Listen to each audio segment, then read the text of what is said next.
이번 시간에는 그 FAT 19 기출문제 50회 이론은 전 시간에 설명을 쭉 해드렸고요. 지금부터는 실기에 대한 문제 총 5문제죠. 기초정보관리에 대한 이해 10점짜리, 거래자료 입력 20점, 부가가치세 24점, 결산 8점, 그다음에 회계정보 분석 8점 해갖고 70점에 관련된 실기 문제를 같이 한번 풀어보시도록 하겠습니다. 일단 다운받은 우리 기출문제에 대해서 입력을 하려면 프로그램을 갖다 실행시켜야 되겠죠. 아까 설명 처음에 해드렸던 것처럼 자, 다운받은 자료를 갖다가 압축 해제한 다음에 여기 FAT19 아이콘 클릭하셔서 더블 클릭을 하시게 되면 프로그램이 설치가 돼요. 기출문제가 얘를 해놓고서는 이렇게 나오게 되면 설치 누르시면 되고요. 확인 누르시면 이런 화면이 떠요. 여기 화면 뜬 거 그냥 확인 누르시면 돼요. 그러면 우리가 실행할 시험을 갖다 연습할 수 있는 기출 문제가 이렇게 뜨는데 제가 아까 홈페이지에서 이 자료 다운받을 때 임시 수험 번호하고 그다음에 감독관 번호 먼저 미리 메모해 놓으라고 말씀을 드렸잖아요. 자, 우리 50회에서 FAT19 여기 임시 수험 번호는 여기 B라고 치시고요. 여기 회차 50회 그다음에 일자 임시 수험 번호는 일자가 8개예요. 하나 둘 셋 넷 계속 그냥 일자만 치면 돼요. 자, 그 다음에 이름 본인들 이름 써주시고요. 네, 문제 유형은 지금 제가 나눠드린 거 다 A형이죠. A형 클릭하시고요. 자, 이렇게 감독관 확인 번호 대기하고 있다가 지금 여기 감독관 확인 번호는 지금 FAT 1급 50회는 GA1이라고 되어 있어요. 2 GA2 이렇게 치시게 되면은 화면이 프로그램이 딱 이게 설치가 되죠. 이렇게 설치가 되어 있으면 여러분이 시험 보러 가셨을 때에도 내가 입력한 정보가 정확히 맞는지 다시 한번 확인하라고 처음에 화면이 딱 뜬단 말이죠. 자, 준비가 이제 다 되셨으면 여기 왼쪽에 있는 회계 프로그램 전체 화면을 누르셔갖고 입력할 준비 대기하면 되겠죠. 우리 어저께 FAT 이거 봤던 화면 모양들보다 안에 우리가 프로그램 사용해야 될 게 더 많이 늘어난 거 보이시죠? 그래도 기본적인 틀은 여러분들이 전산회계 1급까지 다 해보셨기 때문에 여기 기초정보관리 여기 있구나 라고 그냥 보시면 되겠고요. 그 다음에 전표 입력 장부 보통 어저께 회계 FAT 2급 할 때는 일반 전표밖에 없었지만 여기 메인 매출 전표 입력도 나와 있고 나머지 밑에는 장부들이 쭉 나와 있는 거 보이실 거예요. 그 다음에 고정자산 등록, 그 다음에 결산, 재무제표 입력, 부가가치세에 대한 거는 세무사회 시험 문제에서는 모듈 옆에 탭이 또 별도로 있었는데 여기 공인회계사회 여기 스마트A 프로그램에서는 밑에 부가가치세 관련된 자료들 또 여기 부가가치세 2 여기 두 개 나눠져 있네요. 이따가 여기 해당되는 것 제가 설명해 드리면서 세무사회에 KLF하고 뭐가 차이가 나는지 시험 문제에서 얘가 꼭 출제하는 게 왜 이걸 출제하는지 그 내용들을 한번 같이 보면서 설명을 해드리도록 할게요. 자, 그렇게 좀 봤고요. 자, 문제를 이제 하나씩 보면서 입력을 해보도록 하겠습니다. 여기 크기가 좀 크니까 125 정도로 해놓고요. 쭉 내리셔서 자, 여기 회사는요. 회사 코드 번호는 3150번이라고 되어 있고 스포츠용품을 지금 판매하는 회사네요. 그죠? 스포츠용품을 판매하는 도소매 업체라고 얘기했고 법인이라고 되어 있어요. 여러분이 전산회계 1급을 갖다 시험 보셨을 때에는 전산회계 1급에서는 법인이면서 주식회사이고 그 다음에 여기 제조업을 한다고 해서 비용 문제가 나오게 되면 500번, 800번 얘를 구분하셨었어요. 그런데 여기 FAT 1급은요 똑같이 1급이긴 한데 얘는 법인은 똑같아요. 주식회사도 똑같지만 얘는 제조업이 아니라 그냥 상기업이에요. 즉 상품만 나오기 때문에 500번, 800번 구분하실 필요가 없어요. 여기 그냥 다 800번대 비용 처리하시면 된다는 얘기를 미리 해드리는 거죠. 차이점 나는 거 설명해 드린 거예요. 그러면 1번에 기초정보관리에서부터 한번 문제를 보도록 하겠습니다. 기초정보관리를 보니까 여기 사업자 등록증에 의한 회사 등록 수정이라 그랬는데 지금 홈트라고 하는 우리 회사예요. 그래서 여기 내용을 갖다 제가 어저께도 자료 설명부터 한번 먼저 읽어보세요 그랬었죠. 자, 홈트는 사업장 이전을 했대요. 그러면 주소도 바뀌어 있겠죠. 상황에 따라서는 세무서도 아마 관할 세무서도 바뀔 수 있죠. 부터 사업자 등록증을 정정 교부 받았다며 국세환급금 계좌, 국세환급금 계좌도 자료 준 대로 입력을 해놓으래요. 신규 등록하라고 얘기하고 있죠. 그 다음에 평가 문제는요. 사업자 등록증 내용을 확인해서 변경 내용을 수정하고 국세환급금 계좌 등록하세요 라고 나와 있죠. 국세환급금 계좌 주어져 있어요. 단 우편번호 입력 생략하라는 말이 나와 있잖아요. 그럼 얘는 인터넷 조회하지 말고 주어진 그 주소 있잖아요. 타이핑해서 입력하라는 말 뜻이에요. 그럼 여러분 저 화면을 보시고서 요 내용대로 똑같이 하나씩 비교해서 입력을 해주시면 된다는 얘기를 합니다. 자, 그래서 입력을 한번 해보도록 할게요. 자, 여기 회사 등록 클릭하셔가지고요. 홈트 우리 회사죠. 주어진 자료 하나씩 비교해 보세요. 회계연도에 대한 건 없으니까 우선 사업자 등록번호 2081 03217 뭐 틀릴 일 없겠죠. 법인 등록번호도 주어진 거 314 다 똑같죠. 그 다음에 대표자 라그룹 맞고요. 외국인 대표자 주민등록번호는 없네요. 그 다음에 사업장 주소가 당연히 달라졌겠죠. 254로 여기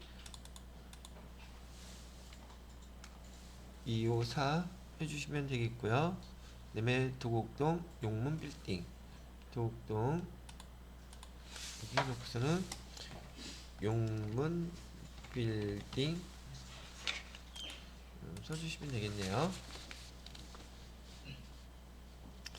그 다음에 그 업태 종목을 보게 되면 업태는 도소매업 똑같고요. 그 다음에 스포츠용품 얘도 별 문제 없고요. 세무서 역삼세무서라고 하는데 여기 세무서가 좀 다르죠. 여기 클릭하셔서 여기다가 역삼하고 조회하시면 딱 나타나죠. 이거 선택하시면 돼요. 지방세 코드니 뭐 이런 거면 상관없고요. 그 다음에 거기 개업연월일 5월 30일 똑같네요. 뭐 할 거 없고요. 자, 거기 보면은 18번에 국세환급금 계좌라고 나와 있죠. 여기 국세환급금 계좌에다가 국민은행 여기 조회해서 국민은행 4번 여기 있네요.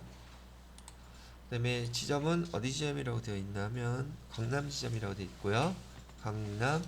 자, 계좌번호는 환급은행이라고 되어 있는데 096 다시 하이픈 여러분이 직접 해주셔야 돼요. 25-0096 751 이렇게 해주시면 되겠네요. 자, 하나 주의하셔야 될 게 사업자 등록증 보시게 되면 맨 밑에 전자세금 계산 전용 메일 주소라고 나와 있죠. 그럼 여기 TET 1급에서는 전자메일 요거 등록할 때 옆에 보면 추가사항 있잖아요.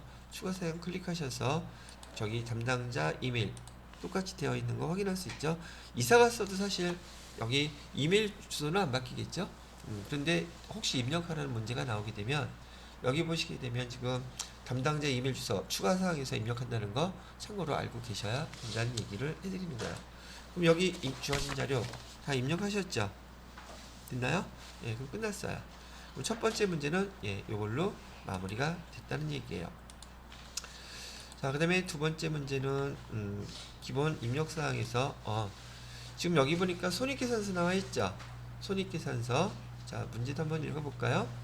자료설명 홈트에 제 전기래요. 전기본 재무제표에서 손익계산서 클릭해서 입력이 누락되었거나 잘못된 부분 수정하라고 되어 있죠. 뭐 다른 거 할 거 없네요. 그럼 얘 불러와 가지고서 여기 전기본 재무제표 중에서 전기본 손익계산서 클릭하셔서요. 금액 지금 당기순이익이 1억 42만원 나와야 되는데 틀려있죠. 그럼 하나씩 처음부터 그대로 따라서 입력하시면 돼요. 매출액은 5억 6천원이래요. 매출액부터 틀려있네요. 그죠? 얘는 5억 6천으로 바꿔야 될 것이고요. 자, 그 다음에 매출 원가는 3억 2천 맞네요. 그다음에 하나씩 조회하시면 돼요. 그다음에 급여는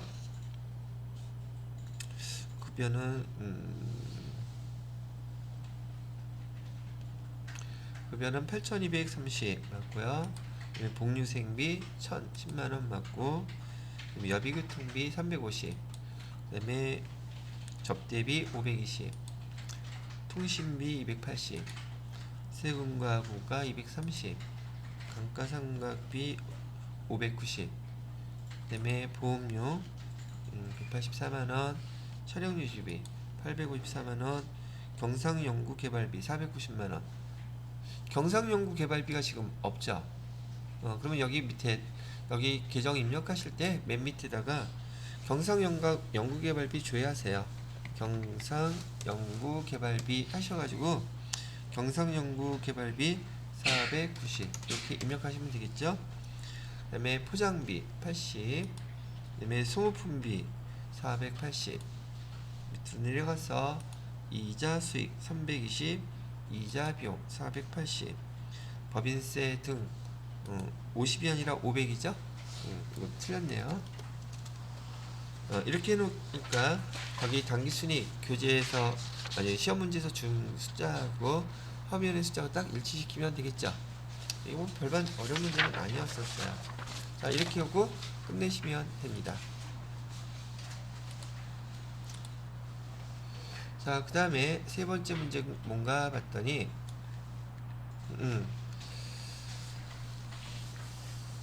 자, 거래처별 초기 2월 등록하라고 되어 있는데요. 외상물 출금에 대한 거하고, 그 다음에 여기 유동성 장기부채에 대한 거 그냥 주어진 자료 계정에 가셔가지고 그대로 반영만 시켜주시면 돼요.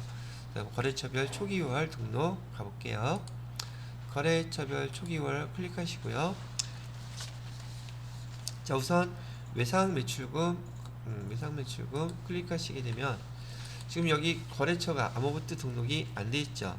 그래서 요가야, 그래서 F2 눌러서 요가야,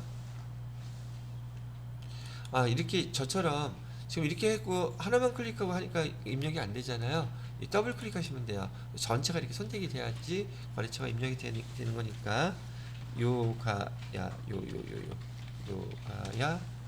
해주시고, 금액은 얼마나 그랬었냐면 상품 매출 대금 330만원, 그다음에 두 번째는 폼생폼 해가지고 여기는 700만원. 금액이 딱 일치했죠? 그래서 여기 차이 나는 거 없어졌고요. 그 다음에 유동성 장기부채 클릭하셔갖고 얘도 더블 클릭하시면 돼요. 얘는 부채 계정이나 그 차입금 계정들 있잖아요. 이렇게 화면이 바뀌어요.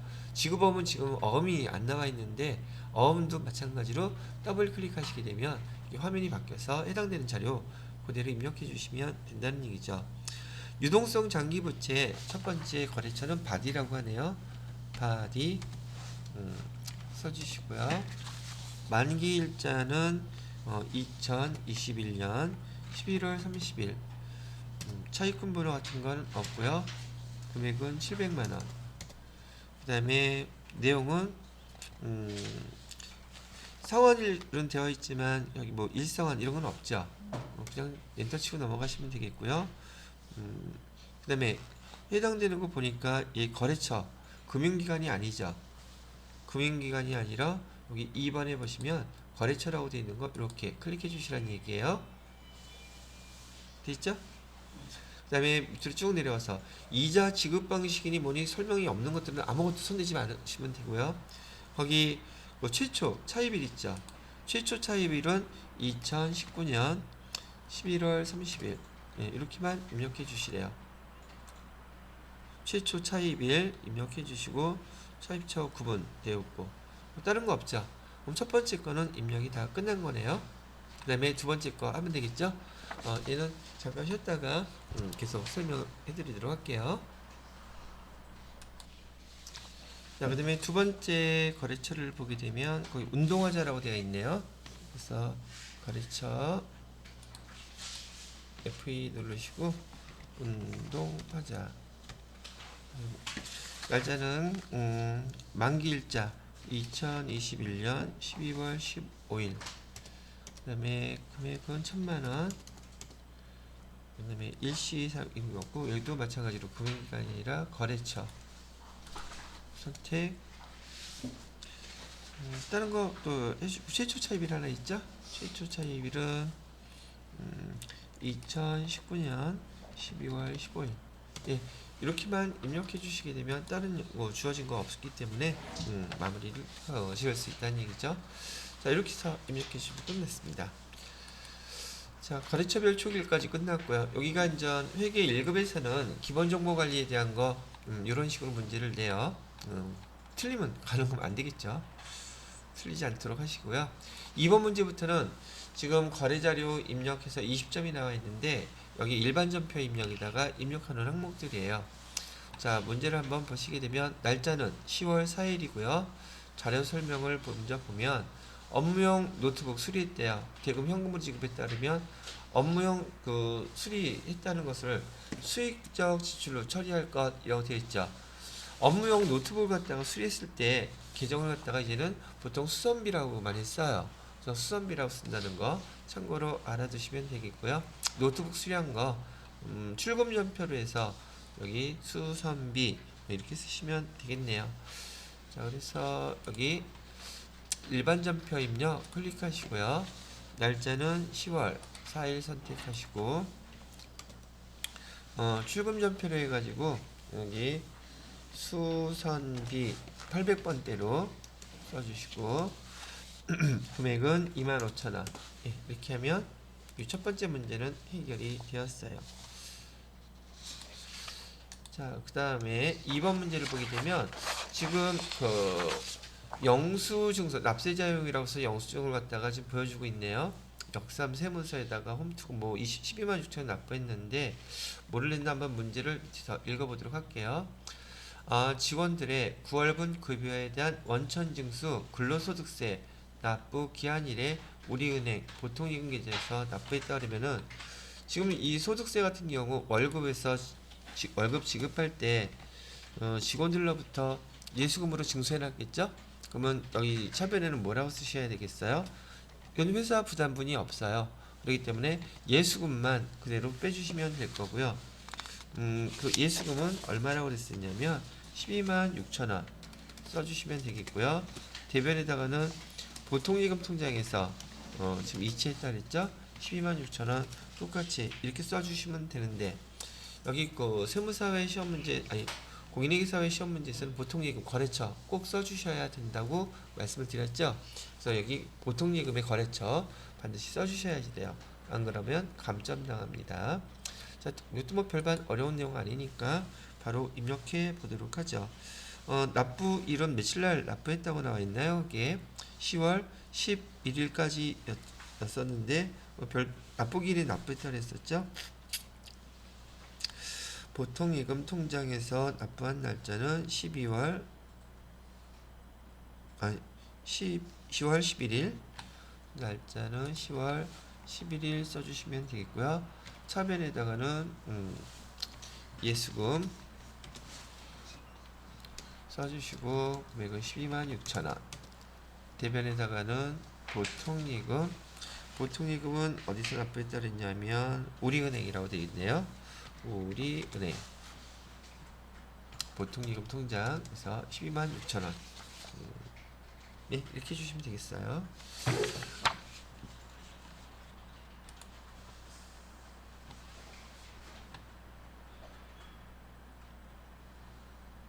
자, 3번 문제는 증빙서를 보니까 현금영수증이에요. 날짜는 10월 19일 날짜고요. 그 다음에 총 금액은 16만원이네요. 신제품 출시 설명회에 참가한 매출 거래처 영업 담당자들에게 식사제 접대비 얘기하는 거죠. 이거 지금 볼 거 없네요. 16만원 접대비 쓰시면 끝이에요. 그래서 출금전표에서 날짜는 10월 19일로 해주시고요. 그 다음에 출금전표로 해주시면 되겠고요. 그 다음에 접대비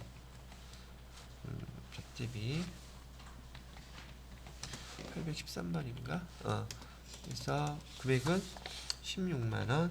네, 대비 써주시면 이 문제도 간단하게, 이런 문제는 좀 점수 많이 주려고 하는 문제들 같지 않아요?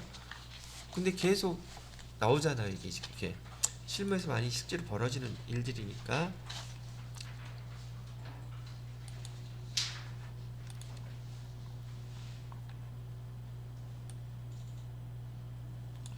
어음 나왔네요.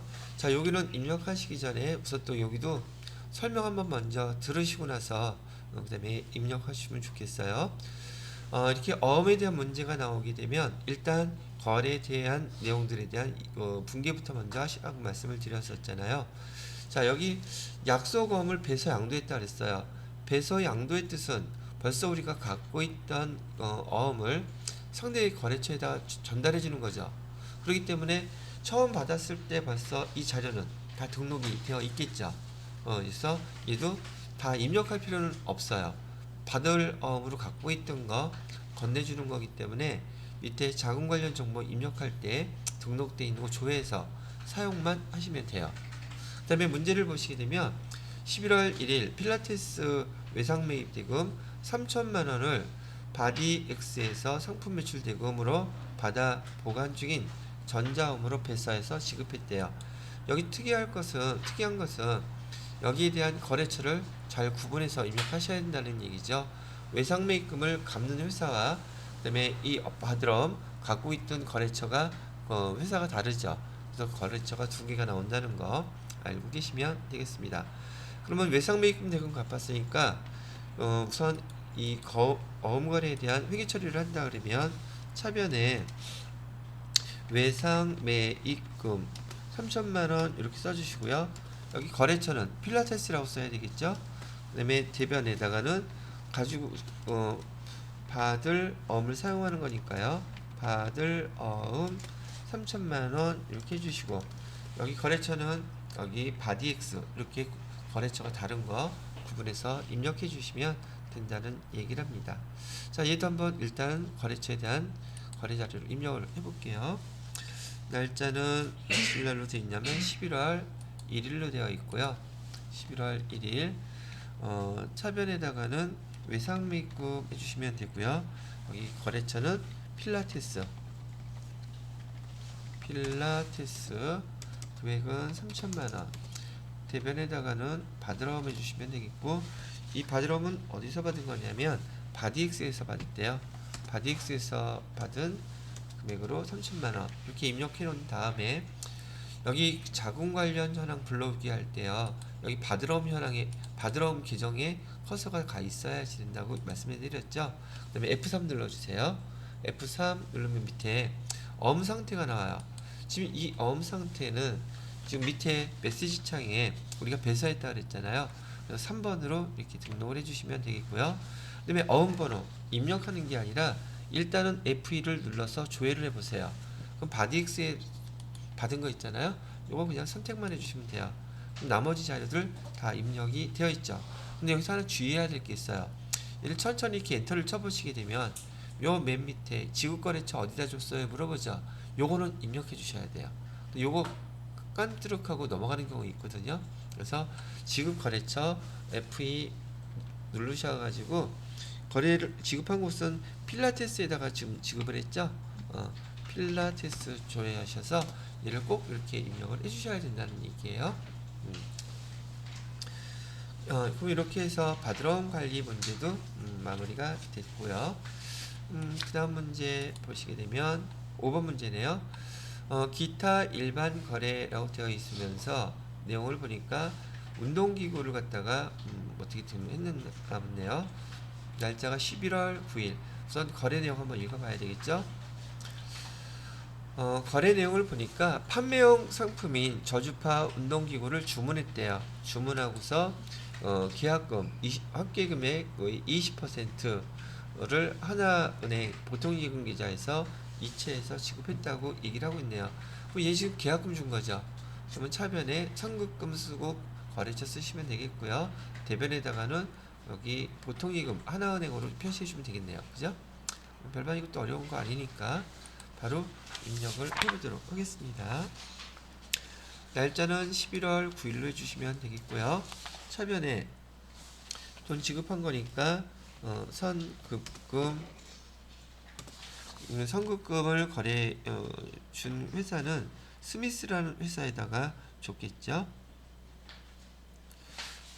스미스 FE 눌러서 스미스. 자, 금액은 거기 지금 계산 나와 있는 43만 7,800원. 그 다음에 대변에다가는 보통예금에서 줬다 그랬는데, 보통예금이 거래처가 하나은행이래네요. 하나은행 조회하셔서 보통예금. 별반 이런 거 어렵지 않으시죠? 자, 이렇게 해서 얘도 끝났고요. 그 다음에 6번 문제, 증빙에 의한 전표 입력 되어 있는데, 도시가스 요금을 납부했나봐요. 작성일자, 납부일자가 납부마감일은 12월 10일, 12월 20일 날 127,400원 납부한 거네요. 자, 거래 자료를 읽어보니까 10월 도시가스 요금 청구서의 납부 마감일이라 그랬죠. 납부 마감일에 하나은행 보통예금 계좌에서 자동 이체했다고 나와 있고요. 회사는 이체일에 비용으로 회계 처리했대요. 그럼 여기 도시가스 요금은 비용 계정 뭐라고 써야 되겠어요? 그냥 우리 배웠던 거 수도가격을 쓰면 되겠죠. 날짜는 11월 20일 날짜로요. 11월 20일 날짜에 차별에다가 수도광열비 조회해서 써주시면 되겠고, 금액은 거기 가스요금 나왔던 127,400원. 그 다음에 대변에다가는 보통예금에서 이체했대요. 아까 하나은행이 009였었거든요. 하나은행에서 납부했습니다. 이렇게 쓰면 별반. 지금 여기 전반적으로 일반 적표 입력에서는 우리 거의 회계 2급에서 배우는 수준, 그런 수준에서 회계 거래상 문제가 출제가 됐어요. 그래서 별반 문제가 없을 거라고 보시고요. 자, 그 다음 거 문제를 보시게 되면 이제 일반 전표 입력 문제는 이렇게 총 6문제 나와 있죠. 6문제로 끝났고, 그 다음에 3번 문제를 보게 되니까 부가가치세라고 해서 우리가 이제 메인 매출 전표에다가 입력하는 문제를 갖다가 출제를 했네요. 자, 근데 하나 주의해야 될 거, 1번 문제 한번 보세요. 이건 어저께도 그 회계 2급 같은 데서는 안 나오는 거니까 FAT 2급에서는요. 과세자료의 전자세금계산서 발행이라 그랬죠. 그리고 여기 지금 나와 있는 게 세금계산서가 아니라 거래명세서예요. 그러면 우리 회계 담당자들은 영업부서나 관련 부서에서 넘어온 이 거래명세서의 자료를 보고서요, 거래처에다가 세금계산서를 발급을 해줘야지 돼요. 그럼 등록할 때 메인 매출 전표 입력하는 건 똑같아요. 똑같은데 얘는 실제로 세금계산서를 발행해 줘야 된단 말이죠. 그럼 여기서 세금계산서 발행까지 하는 거를 이 문제 가지고 천천히 한번 따라해 볼게요. 지난번에 그 세무사회 K대표에서 한 거하고 별반 다를 거는 없어요. 절차는 거의 비슷한데, 자, 여기 거래를 한번 먼저 읽어보고서 전표부터 관리하고, 상품을 판매했다고 나와 있죠. 그 거래명세서래요. 7월 1일 계약금 받았대요. 계약금 받고 계약금을 제외한 잔액은 이번 달 말에 받기로 했다고 하죠. 그럼 얘는 7월 1일 날 이따가 조회를 해보시게 되면 계약금 얼마 받았는지도 나오겠죠. 조회하라고 안 가르쳐 준 거예요. 그죠? 그 다음에 여기 거래명세서에 의해 메인 매출 전표 자료 입력하고요. 전자세금계산서 발행 및 내역관리를 통해서 발급 전송하라고까지 나와 있어요. 다른 거 아무것도 없죠. 자, 그럼 제가 어떻게 하는지 한번 천천히 보세요. 그럼 이 거래지를 먼저 메인 매출 전표에 입력하셔야겠죠. 그래서 클릭하셔서요, 얘는 끝났으니까 여기 메인 매출 전표 입력 클릭하세요. 그 다음에 날짜는 지금 7월 12일 날로 되어 있죠. 7월 12일 날로 해주시고요. 지금 이거는 우리가 매출을 했다고 그랬으니까 매출에서 우리가 세금계산서 발행할 거죠. 그럼 부가세 유형은 뭐가 돼야 되겠어요? 과세 돼야 되겠죠. 그래서 과세 선택하시고요. 품목은 거래명세서에 있는 거 그대로 입력해 줍니다. 멀티짐, 그다음에 수량은요 20개, 단가는 33만원. 공급가액 다 나왔고요. 그다음에 거래처명은 몸 몸신이에요? 몸신이에요? 써봐야겠네. 몸신? 아, 몸신 맞네. 자, 그다음에 여기 전자세금이라고 되어 있죠. 전자세금에다는 표시하면 안 돼요. 왜냐면 우리가 지금 세금계산서 발행할 거잖아요. 세금계산서를 발행하면 자동으로 여기에 전자발행이라고 떠요. 세무사회 K랩에서는 여, 부 이렇게 떴었죠. 여라고 뜨는 게 아니라 전자발행이라고 떠요. 근데 지금은 발행할 거니까 그냥 엔터 치고 넘어가시고요. 분기할 때 혼합 분기해야 되겠죠. 혼합 분기해 놓고서는 상품 매출 금액은 알겠는데 지금 여기 차변에 선수금 받은 거 빼야 되잖아요. 선수금 받은 거 얼마인지 조회를 해보셔야 되겠죠. 선수금 얼마 받았는지 조회를 해보세요. 아, 선수금 어떻게 조회하느냐고요? 그 날짜 있잖아. 7월 1일 거 조회를 해보세요. 7월 1일에 메인 매출 전표 없으면 일반 전표 있겠죠. 그래서 7월 1일 조회를 해보니까 선수금으로 72만 6천원 받았네요. 계약금. 그죠? 그럼 여기 선수금으로 차변에 선수금 72만 6천원 이렇게 10% 딱 받은 거네요. 그다음에 대변에도 나머지는 돈 아직 못 받았죠. 그러면 차변에는 외상 매출금으로 처리하면 되겠고요. 금액은 요 밑에 옆에 나와 있죠. 653만 4천원 이렇게 해놓게 되면 이게 다 끝났죠. 됐어요? 자, 요 상태에서 여기 회계 전체 화면 다시 눌러보세요. 처음 보는 거니까. 여기서는 세금계산서 발행하는 기능이 어디 있느냐면 부가가치세 2의 첫 번째 줄에 보시게 되면 전자세금계산서 발행 및 내역관리라고 되어 있잖아요. 네, 클릭하세요. 그러면 발행할 날짜를 넣는데 우리 지금 입력한 건 자료 하나밖에 없죠. 그러면 7월 며칠? 12일 똑같이 7월 12일 그 다음에 거래처는 그냥 엔터 치세요. 그러면 하나밖에 없겠죠. 처리상태 미정성이라고 나와 있잖아요. 여기 클릭을 하세요. 이렇게. 그럼 여기 위에 보시게 되면 전자발행도 있고 아카데미 전자세금계산서라고 되어 있거든요. 자, 의미부터 아셔야 돼요. 여러분이 이거 발행할 때에는 그냥 순서대로 얘 눌렀다가 얘 누르면 돼요. 근데 의미를 좀 알아야 되겠죠. 조금 전에 우리가 거래 명세서를 봤잖아요. 거래 명세서를 입력한 게 세금계산서를 이제 만들어야 돼요. 그래서 여기 전자발행이라고 되어 있는 거 있잖아요. 얘를 클릭하게 되면 거래 명세서에 입력했던 내용이 세금계산서로 만드는 거예요. 오케이? 그럼 이제 눌러볼까요? 전자발행 눌러서 아이디 이건 다 체크되어 있는 거니까 신경 안 쓰셔도 되고요. 탭 누르시게 되면 세금계산서 이렇게 만들었죠. 이게 세금계산서를 만든 거예요. 그 다음에 이 세금계산서 만든 거 여기 발행이라고 되어 있잖아요.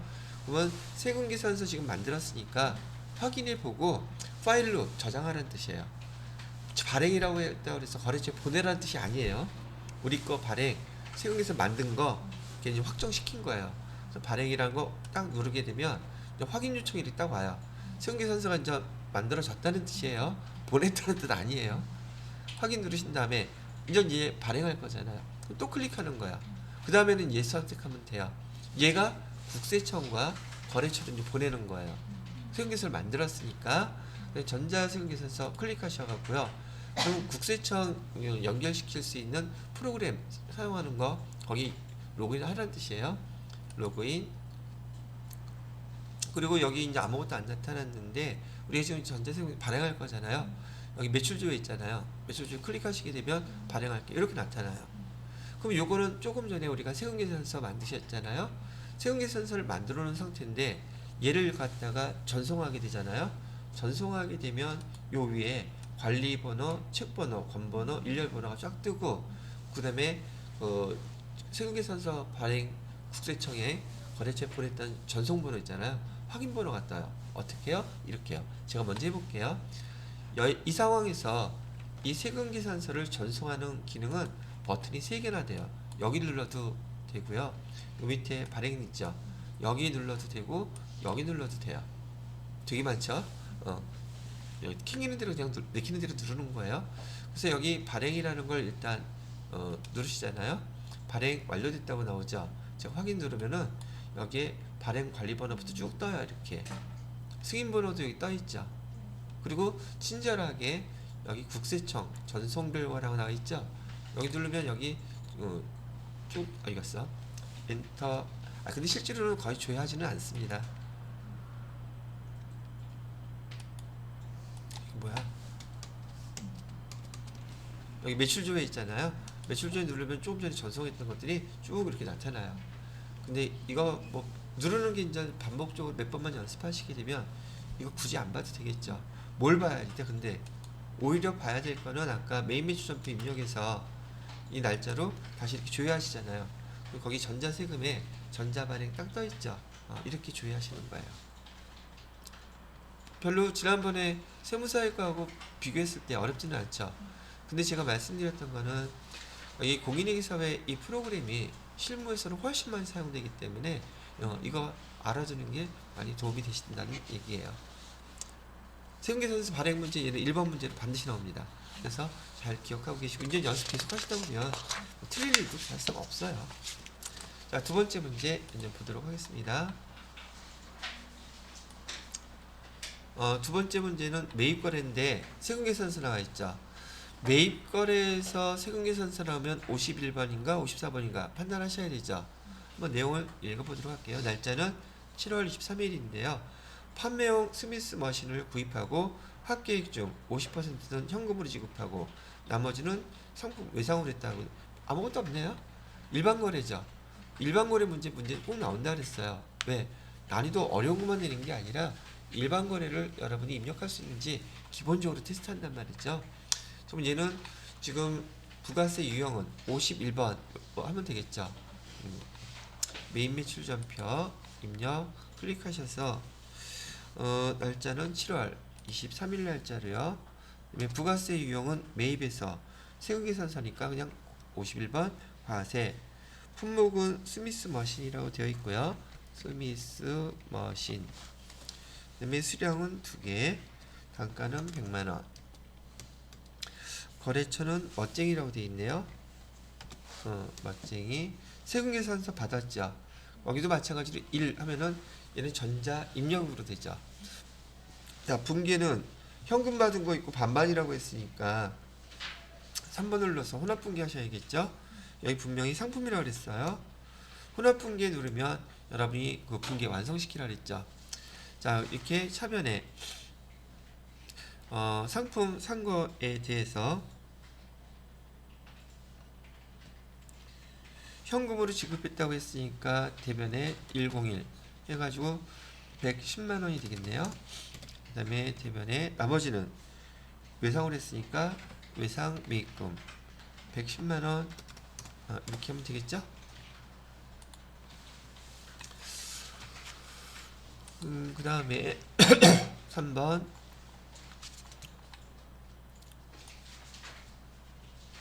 자, 이번에는 매출을 했는데 증빙서류가 세금계산서네요. 그럼 매출 세금계산서 맞겠죠? 자, 내용을 보니까 매장에서 사용 중인 수용차를 매각하고 얘 지금 뭐 한 거예요? 유형자산 처분이죠. 유형자산 처분 문제 얘는 반드시 냅니다. 거의 되게 중요하다고 말씀을 많이 드렸고요. 일단은 문제를 보게 되면 매장에서 사용 중인 수용차를 매각하고 발급한 전자 세금계산서래요. 그다음에 매각 직전에 장부 가격 내역은 다음과 같다고 나와 있죠. 이 지금 얼마에 팔고 있는 거죠? 1,700만 원에 팔고 있는 거죠. 그러면 얘 회계 처리 반드시 해야 되겠죠. 물론 메인 매출 전표에다가 11번 과세로 입력하고 난 다음에 회계 처리할 때는 어떻게 하라 그랬었냐면 여기 유형자산 처분 문제는 여기 취득원가 여기 3천만 원에서 감가상각 누계 1,800만 원 빼주라 그랬죠. 그러면 장부가액은 얼마가 나와요? 1,200만 원 나오죠. 근데 얘를 지금 얼마에 팔고 있어요? 1,700만 원에 이렇게 팔고 있단 말이에요. 그죠? 그러면 여기 유형자산 처분 이익이 나와야 되겠죠. 그래서 요거만 정리하더라도 우리가 이따 회계 처리할 때 유형자산 처분 이익이 500만 원 나와야 되겠구나. 이 금액은 알고 알 수 있죠. 됐나요? 자, 그런데 분기할 때 여기 취득 원가는 차변했던 거 대변으로 써줄 것이고 감가상각 누계액 차변으로 써줄 거죠. 그다음에 제가 미수금 얼마인지 알아야 된다 그랬죠. 미수금 얼마를 써주라 그랬어요. 여기는 부가가치세까지 있기 때문에 부가가치세까지 포함한 금액이 미수금이에요. 요거 쓰고 결과 그 차이 금액이 500만 원이 딱 나면 유형자산 처분이 이게 분기 처리하면 된다는 얘기죠. 그죠? 자, 그러면 그대로 입력해 볼게요.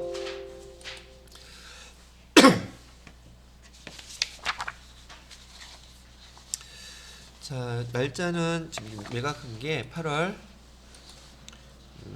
25일이라고 되어 있고요. 그다음에 유형은 지금 매출하는 거니까 별관 11번 과세해 주고요. 여기 똑같이 승용차 64보에 2461 이렇게 하면 되겠고요. 그다음에 공급가액은 1,700만 원. 거래처는 멀티짐에다 팔았네요. 멀티짐에다가 세금계산서 우리 발급해 줬죠. 그다음에 분기는 혼합분기로 하셔야 될 거고요. 혼합분기로 하니까 공급가액하고 세, 부가세 예수금까지 다 나와 있죠. 이거 완성할 때 지금 여기 대변에다가 상품 매출로 하면 안 되죠. 촬영 운반고로 이렇게 바꿔주셔야겠죠. 금액은 공급가액 여기 뭐죠? 취득원가였던 3천만 원 입력해 주시고요. 차변에다가는 여기 감가상각 두개 문제에서 주어진 금액은 1,800만 원. 그다음에 차변에 미수금이죠. 미수금으로는 얼마를 써줘야 돼요? 1,870만 원 이렇게 써주면 되겠죠. 그럼 차변에 대변에 차익이 500만 원 딱 뜨잖아요. 그럼 대변에 아까 말씀드렸던 유형자산 처분이익 써주시면 되겠죠. 유형자 지금 이거 몇 번 해본 거예요 도대체? 엄청 많이 해보셨죠? 500만원 네, 이렇게 처리하게 되면 그렇게 어려워한다는 유형자산 처분 문제에 대한 분개도 간단하게 마무리해 보시게 될 것이랍니다. 자, 그 다음에 문제를 또 보도록 할까요?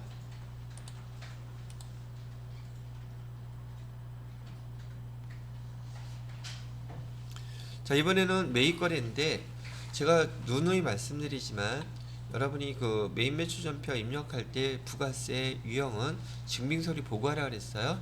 그럼 얘는 보기만 해도 증빙서류 저기 부가세 유형 뭘로 선택하셔야겠어요.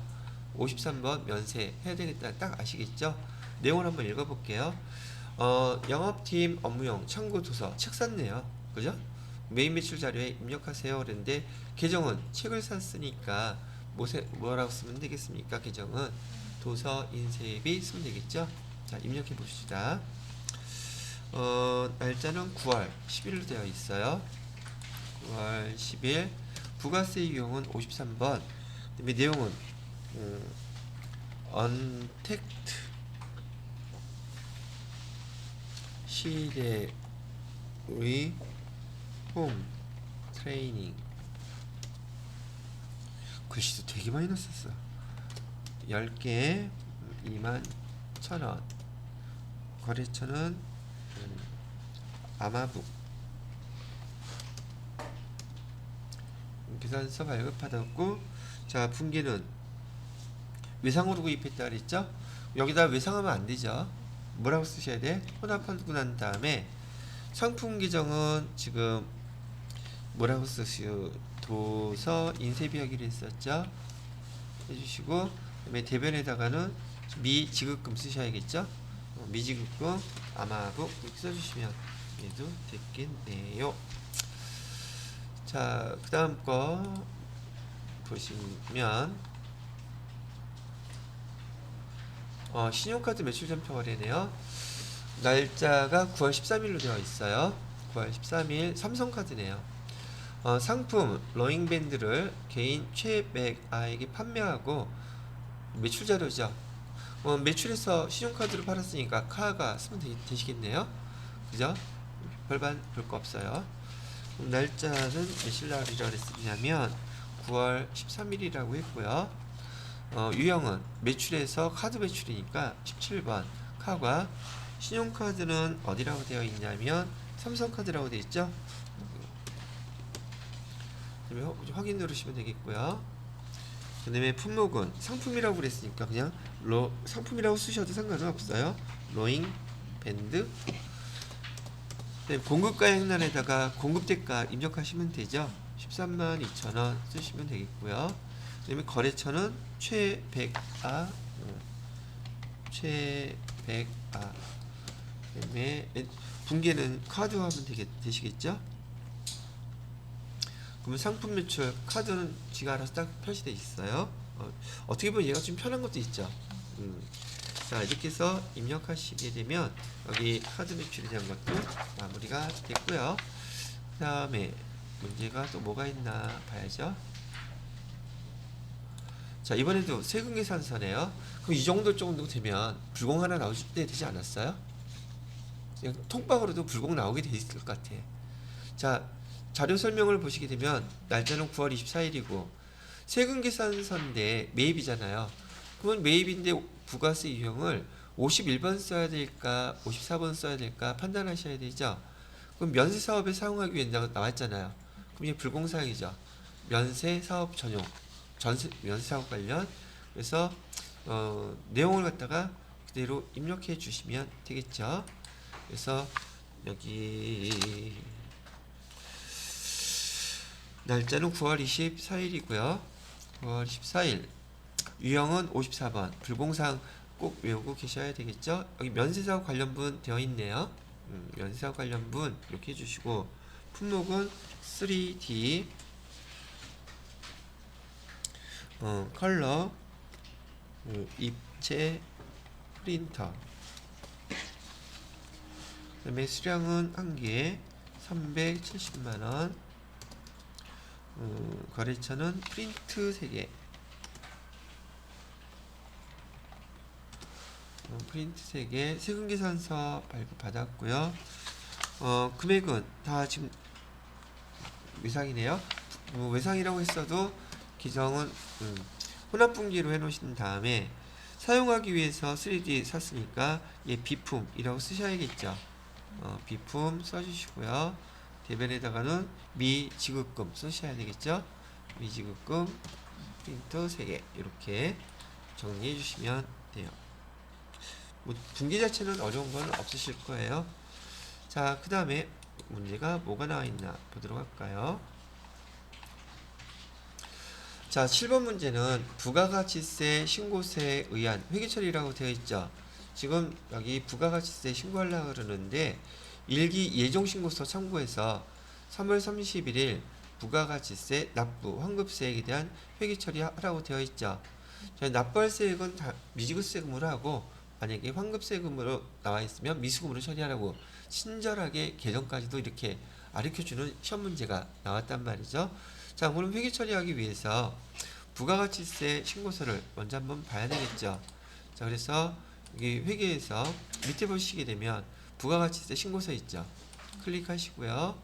일기 예정이라고 했어요.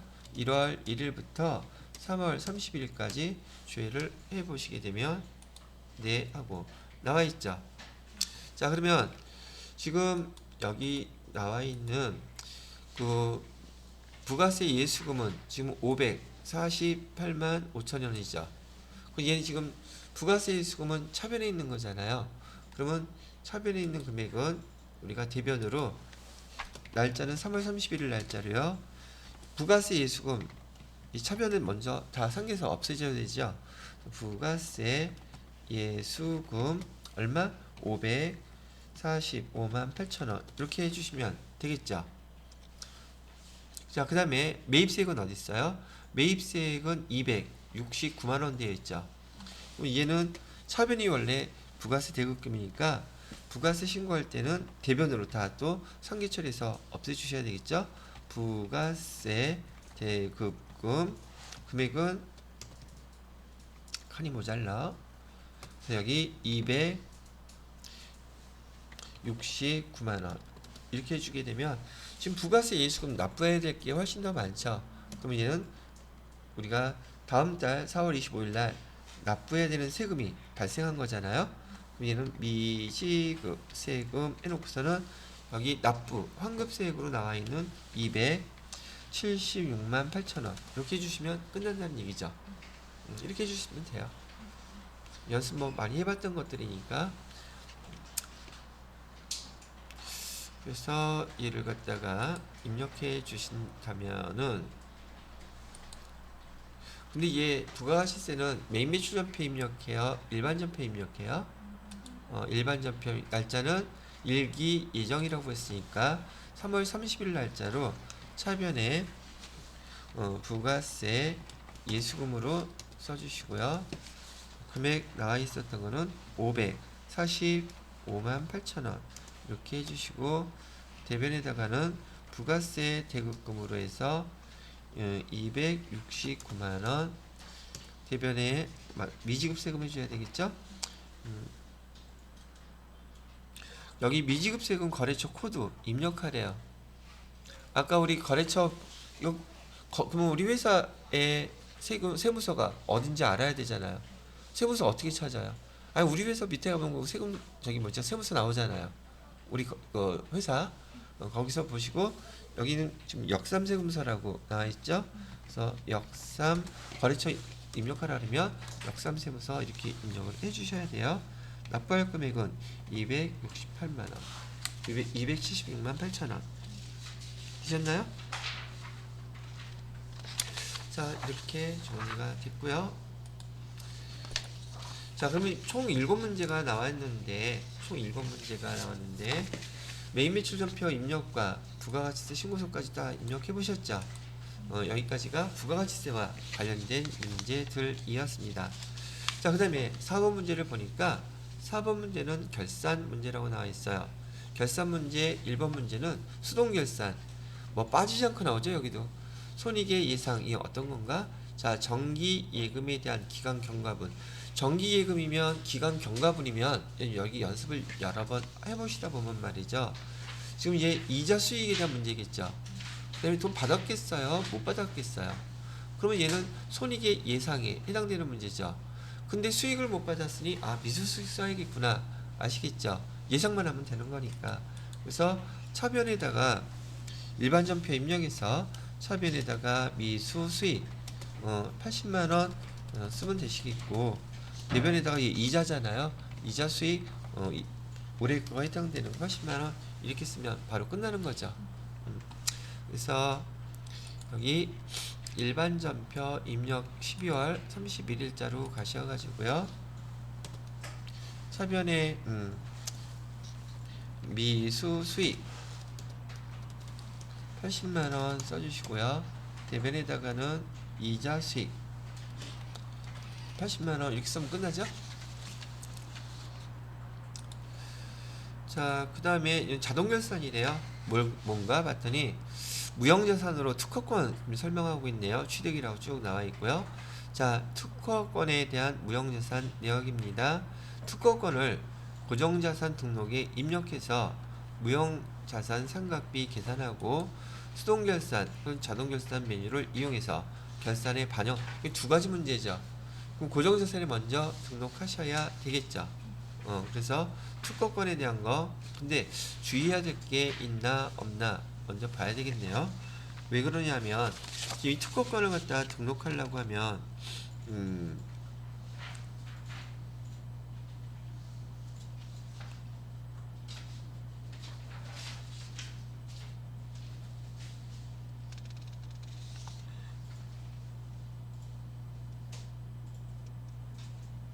이게 며칠까지? 올해 취득한 거죠, 얘가. 2019년도로 착각을 했어. 자, 그래서 화면에서요, 여기 고정자산 등록되어 있죠. 클릭하시고 고정자산 특허권 주의하셔요. 엔터 치고 코드번호는 그냥 1번 치면 되겠죠. 자산의 명칭이 뭐라고 되어 있냐면 자산 코드 좋았네. 1016. 그다음에 자산명은 특허 A라고 해주시면 되겠고, 취득일은 2021년 09월 01일. 그다음에 정액법 맞고요. 여기 올해 취득한 것이니까 신규 취득 여기다가 입력해 주셔야겠죠. 여기에 300만원 입력해 주시고요.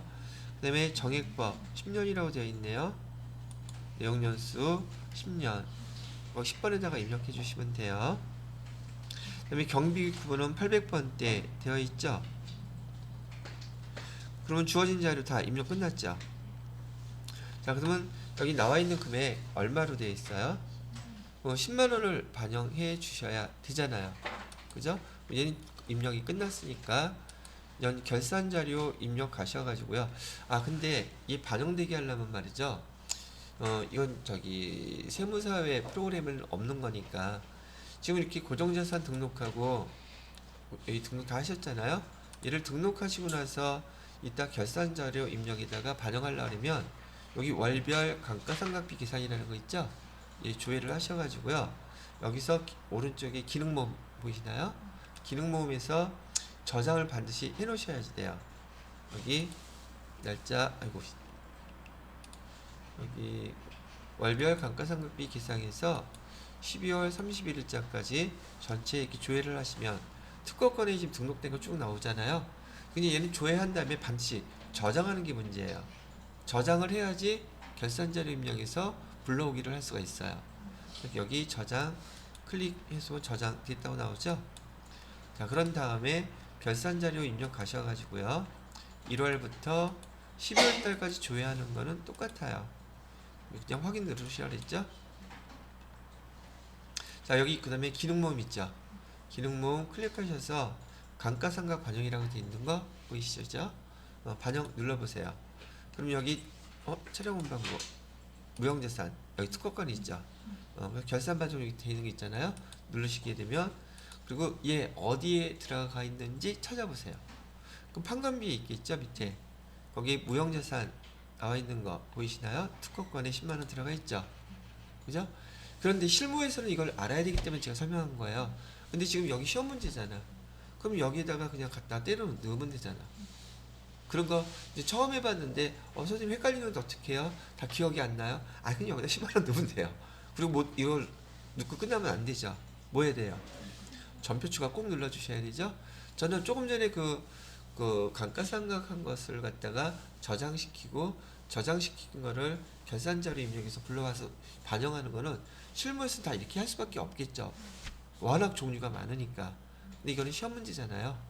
그래서 실무에서 사용할 수 할 때 하는 것도 미리 알려 드린 거고, 그다음에 여기 시험 문제에서는 특허권이라고 하는 고정자산 상각에 대한 자리에다가 금액만 입력하고 전표 추가 누르면 끝난다는 얘기예요.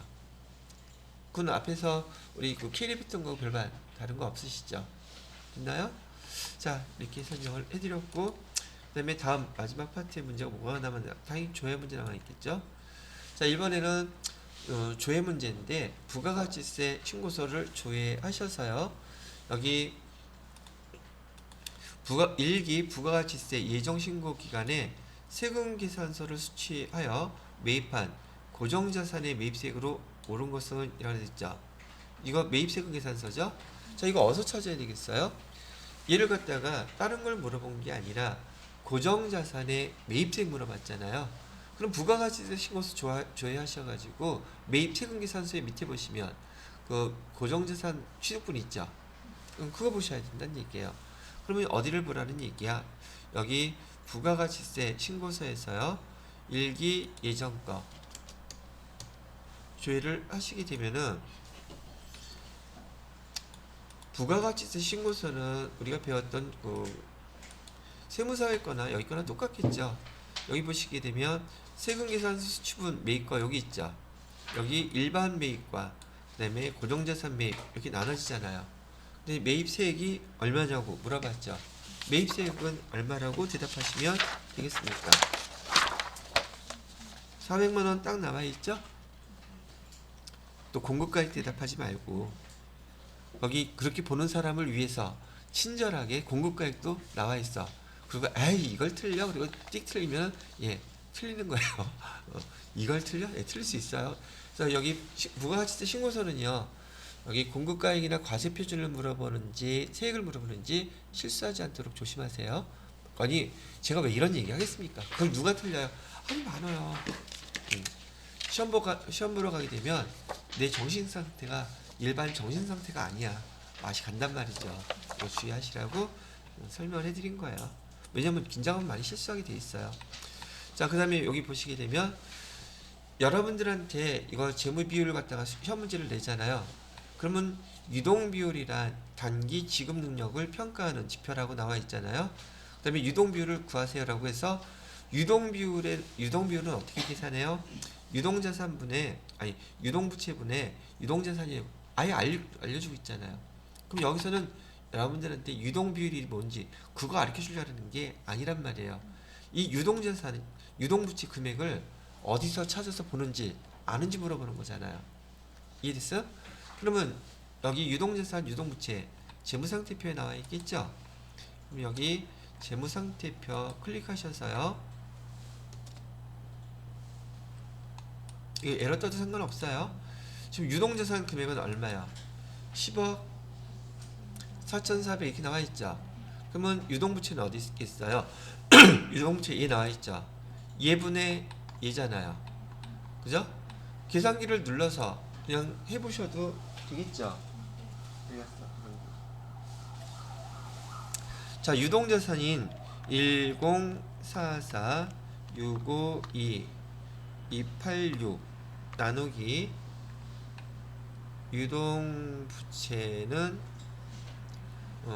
481 091 270 퍼센트 하면 곱하기 100이니까 217% 정도 나오네요. 그럼 문제에서 217% 이렇게 나오죠. 근데 이거 15까지 다 해야지 이거 나올까? 비율 퍼센트지 한번 대충 보세요. 차이가 많이 나죠. 그러면 조금 전에 보셨던 여기 유동부채 같은 경우 여기 제가 앞에 100만 단위로 해가지고 1044 100만 단위로 나누기 아까 얘기했던 유동부채 어디 갔어?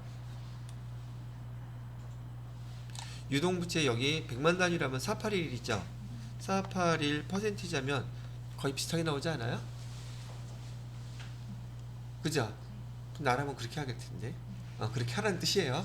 그래서 100만 단위로 큰 숫자로 해도 비율이 확 차이게 내게 내니까 그렇게 15까지 누르다 보면 실수하고 긴장하고 그러면 잘못 누를 수도 있잖아요. 그죠? 얘는 계산기만 누를 줄 알면 된다는 얘기이기도 한 거고요. 그러면 여기 이제 우리 회계 1급, FAT 1급의 50회 작년 마지막에 봤던 시험이라 그랬었죠. 그래서 이론하고 실기까지 한번 여러분들하고 같이 한번 쭉 풀어봤어요. 그죠? 자, 이걸 바탕으로 해서 여러분이 계속 연습하시다가 하다가 모르는 게 처음 보는 거 나오겠죠. 그건 저한테 바로 물어보시면 제가 바로 알려드릴게요. 되셨나요? 그럼 교재 안 사고 기출문제만 풀고서도 가능하네 생각이 드시죠? 그거 확인시켜 드린 거예요 제가. 자, 오늘 여기까지 해서 마무리를 하고요.